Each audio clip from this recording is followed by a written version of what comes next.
punditry, it's a tricky old game, Danny. You've got to choose your words carefully, haven't you? And if you don't, you can land in a spot of trouble.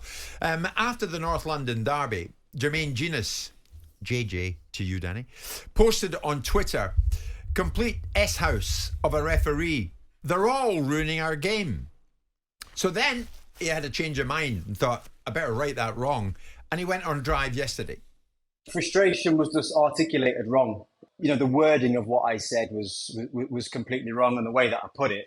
You know, my feelings towards kind of the standard of refereeing and how it's been handled and how much it's changing the game, that hasn't changed in terms of my opinion. So, you know, it was just an error on my part in terms of the way that, like I said, I articulated my words. And I think in any walk of life, you got to hold your hands up at times and just go, you know what, I got that one wrong, and we move on.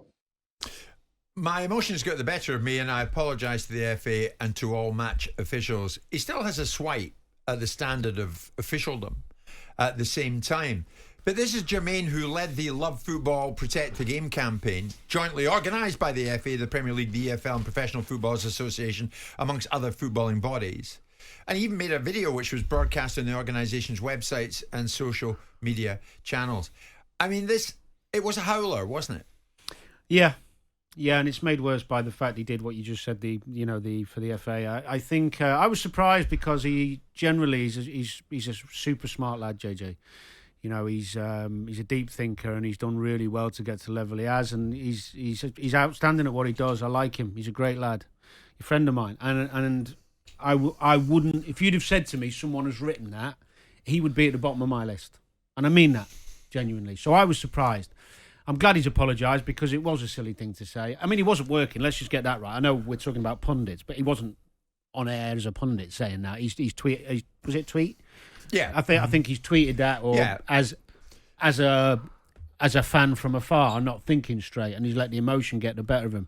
I mean, it's hard to be too critical of anybody who's sitting in my shoes because I've made a couple of howlers myself in my 10 years. I find that hard to believe. Well, I have, unfortunately. Really? So I don't jump on the bandwagon and, hammer people too much. But on a broader basis, does it not need to be an attitude change amongst the pundits?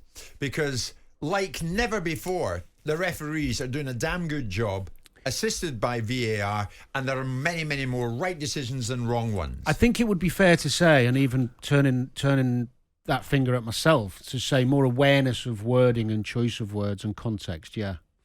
I don't know about change of attitude. I don't think there's a desire for pundits that I know to just want to go on air and hammer referees. There's a desire to watch good football and do good tactical pieces for me. I don't really want to talk about ref decisions when I go on air. It's the most dislikable part of the job. But sometimes you have to call it what it is. But I think it's a choice of words, though, isn't it? I mean, you called referees thick last season. I did once, yeah, which on the same show I said I did take back because I realised after saying that didn't sound good. I think incompetent... You said you could learn the rules in a day. You couldn't really. You could. Yeah, because I know most of them already, so I could learn the rest. But I would say on a more productive point that this handball rule, which is becoming really frustrating for pundits, fans and everybody, when you read, and I've had to read all the rules of it and go through them, the wording of it... It's not difficult. Well, pardon? It's not difficult. Well, no, it is, Jim. So this is why they're making... It's an offence if a player touches the ball with his hand. Have you read all the mitigating circumstances? That's what Romero did. Have you read all the mitigating circumstances on why they can't... the reasons why they can and can't give them? Because I can go through them with you if you want. Yes, on you go. You're talking about trajectory of ball once it hits a body part to then go to the hand if that happens, which it wasn't in the Wolves game. Proximity. So, proximity. You're talking about your unnatural position, which is very subjective, whoever you are.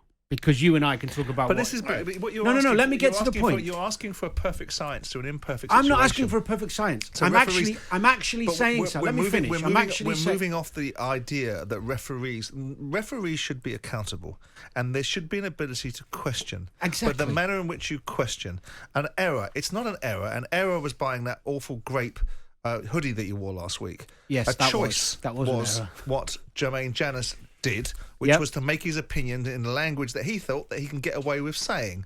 Now that he suddenly realised he can't get away with saying, out comes a snivelling, self-serving pseudo apology rather than an acknowledgement that we need to value officials. I maintain my position that officials should be accountable. I maintain that we should have the right to constructively criticise, but I do also accept the fact that refereeing is a very difficult situation and we should value them more from the top of the game to the bottom. That's not a snivelling write it in blood apology. That's a reflection and a respect for someone else's profession, in the same way that footballers demand and command an expectation of respect for what they do, yet they give none of it back to the officials. So I think that's fundamentally flawed. I think it's good points, but where I was leading to with the point before was that referees need some help with the way the laws are written. Because I'm telling you, Jim, I went through them on Saturday. Let's just do handball. It leaves it open for interpretation instead of clear, concise. So handball can be made quite easily. As a much more simplistic thing, whether you think it's deliberate or not deliberate, or is it stopping a goal. You can really simplify handball. It's not that difficult. It used to be back in our day, deliberate or not, unless it stops a goal. Now you can. But that's also subjective as well. Yes, but less so. There's blatant cases of deliberate handball, but there's also ones that are a little bit more sneaky. Yeah. But if you're pointing out, Danny, the referee's job is so hard, why do you continually batter them? I don't. I have to in my job make observations. You've got to batter them. How do you define batter? Batter is a physical thing. Well, there's criticism and there's constructive criticism. And I think Simon touched on it there. The key word in all of this is respect. Yeah, respect. And there's no respect in saying complete S-house of a referee. There's no respect in that. But I'm talking more from my own point of view. And all referees are ruining our game. Let's just get some reality and context to this. If we want a utopian world and an idealistic world where everybody's going to go on and give constructive criticism and be really positive, we are being naive. No, football is an emotional sport. I, as a pundit, get emotional. I am allowed to be critical and use certain negative words and connotations about officials. If we're going to use the utopian world trope, why don't you lot shut up then about your expectation that referees get it right every single time? Why do you keep throwing that silly line out? Because it's true. Nobody I've ever spoken to in my life expects them to get it right every single time. You just keep rolling that out. The majority of the time, the bad decisions are the exceptions that don't prove any particular rule. You give no currency whatsoever to a 97-98% success rate. The only thing you focus on is the odd mistakes that referees make. And how do you make a 97% success rate on penalties, for example? Who's giving that percentage out? Because it's subjective.